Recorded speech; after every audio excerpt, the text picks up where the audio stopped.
नमस्ते दोस्तों, आज की इस वीडियो में हम लोग एक बहुत ही ज्यादा इंटरेस्टिंग टॉपिक के बारे में बात करने जा रहे हैं, जो हमेशा से ही हम सभी साइंस लवर्स के डिस्कशन का फेवरेट विषय रहा है, आर्टिफिशियल इंटेलिजेंस। तो बने रहिएगा इस वीडियो के लास्ट तक, क्योंकि आज हम पर्दाफाश करने वाले हैं आर्टिफिशियल इंटेलिजेंस से जुड़े गहरे रहस्यों का।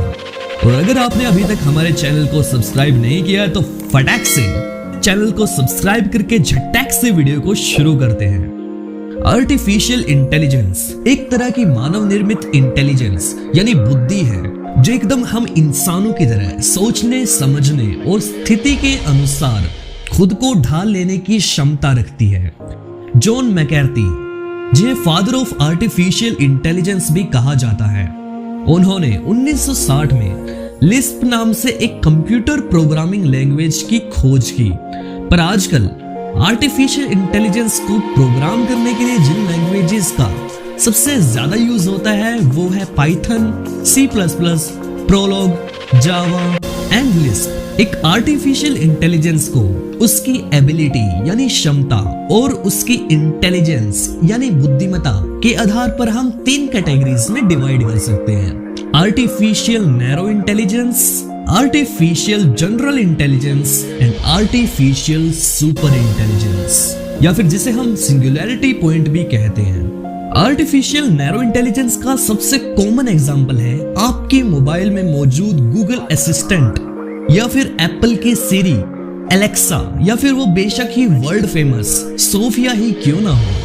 एक नैरो आर्टिफिशियल इंटेलिजेंस एक टाइम पर सिर्फ एक ही काम को कर सकती है, वो काम जिसको ध्यान में रखकर उसकी प्रोग्रामिंग की गई हो। जैसे एक आर्टिफिशियल इंटेलिजेंस जो चेस खेलने के लिए बनाई गई है, उसको आप नहीं बोल सकते कि वो आपके साथ क्रिकेट खेल पाए, क्योंकि वो एक नैरो आर्टिफिशियल इंटेलिजेंस का ही एग्जाम्पल है। 11 मई 1997 जब IBM के बनाए गए एक आर्टिफिशियल इंटेलिजेंस प्रोग्राम जिसका नाम था डीप ब्लू, ये एक ऐसा गेम था जिसको मेनली चेस खेलने के लिए प्रोग्राम किया गया था। उसने वर्ल्ड फेमस शतरंज के बादशाह गैरी कैस्परोव को भी हरा दिया था। जैसे कि एक चेस गेम में एक इंसान अपनी इनिशियल पोजीशन से 60 स्टेप आगे तक की सोच सकता है, वहीं एक इंसान के अंदर इंफॉर्मेशन के ट्रैवल करने की स्पीड 400 किलोमीटर प्रति घंटे की होती है। तो आप समझ सकते हैं कि एक आर्टिफिशियल इंटेलिजेंस की इंफॉर्मेशन प्रोसेसिंग हम इंसानों के कंपैरिजन में कितनी ज्यादा होती है।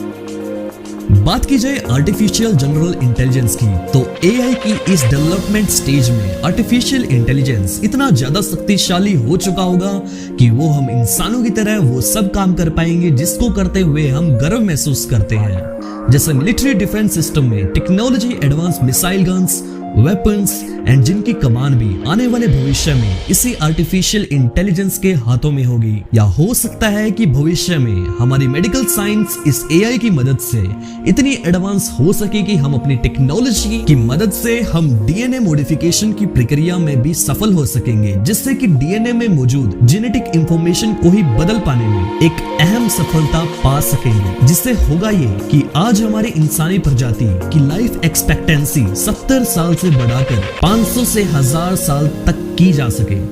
या फिर हो सकता है कि आर्टिफिशियल इंटेलिजेंस हमारे लिए एक ऐसा न्यूरल नेटवर्क डेवलप कर सके जिससे कि हम अपने इंटेलिजेंस को कई हजार गुना बढ़ा सके। बात की जाए आर्टिफिशियल सुपर इंटेलिजेंस या फिर सिंगुलैरिटी की, जिसके बारे में आपने ना जाने कितनी ही साइंस फिक्शन मूवीज में सुना होगा। इमेजिन कीजिए वो पल जब एक आर्टिफिशियल इंटेलिजेंस हम इंसानों से 1000, 2000 नहीं बल्कि कई लाख गुना इंटेलिजेंट होगा। सोचने भर से ही कितना डर लगता है ना कि जिस AI को हम इंसानों ने खुद को दिया सबसे बड़ा वरदान माना था, आज वही मां शक्ति उसके सामने खड़ी है और उसके विनाश का भी सबसे बड़ा कारण बनेगी। AI की इस डेवलपमेंट स्टेज में एक आर्टिफिशियल इंटेलिजेंस भी डार्विन के द्वारा दिए गए इवोल्यूशन सिद्धांत का पालन करेगी, जो बताता है कि धरती पे मौजूद हर एक प्रजाति वो सब कदम उठाती है जिससे कि वो अपने आप की रक्षा करती है और अपनी प्रजाति की संख्या को बढ़ाती है। और शायद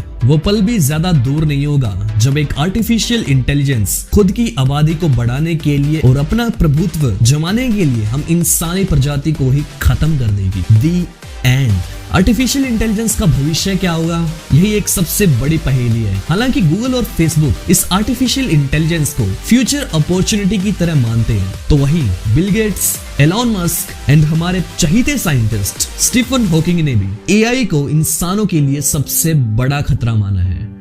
आपका इस बारे में क्या कहना है, नीचे कमेंट करके जरूर बताइएगा। अगर ये वीडियो आपको पसंद आया है तो इस वीडियो को लाइक कीजिए और हाँ, इस वीडियो को उन सभी दोस्तों के साथ शेयर कीजिए जिसको इसकी वाकई में जरूरत है। मिलते हैं आप लोगों से एक ऐसी ही अमेजिंग वीडियो के साथ। Stay updated. जय हिंद।